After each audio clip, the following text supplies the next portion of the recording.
A newborn screening that we will be talking about today is the newborn metabolic screen.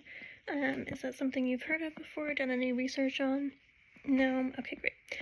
So the newborn metabolic screen, what it does is it tests for 52 different metabolic conditions.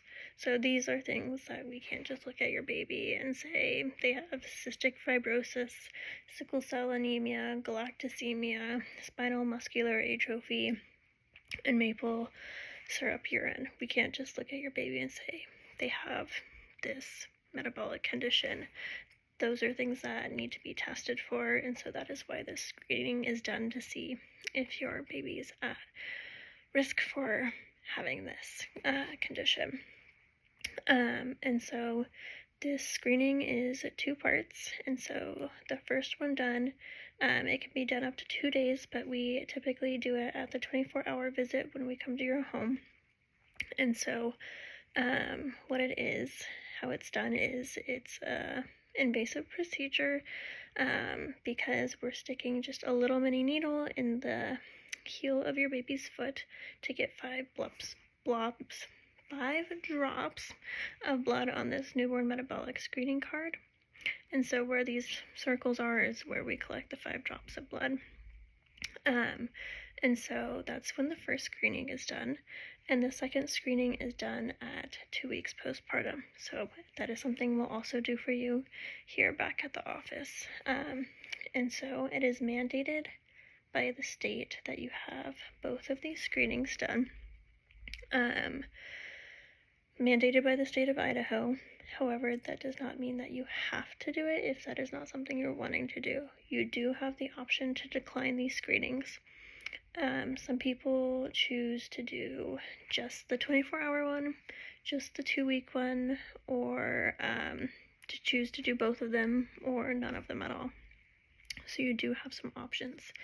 The risks of not doing the screening is that your baby has one of these conditions, and maybe we find out later in life, and it's harder to treat. It's not as easily treatable since it's not something that we can get on top of it really fast with treatment early on.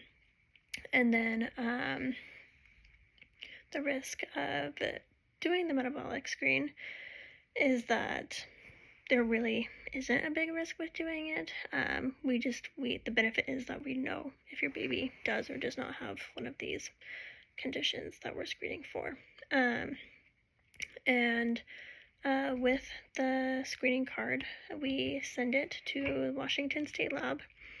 And if something pings back as your baby being positive for potentially having one of these metabolic conditions, they usually call within a couple days, and it's really quick, so we can get on top of it.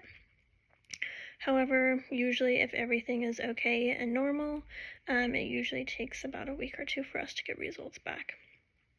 The reason why there's 2 done is because the first one, your baby is metabolizing colostrum at this point, and so not everything is fully well developed, and so it's going to pick up different things possibly than when you get the second screening done. Also, with the second screening, your baby will be metabolizing your mature breast milk at that point.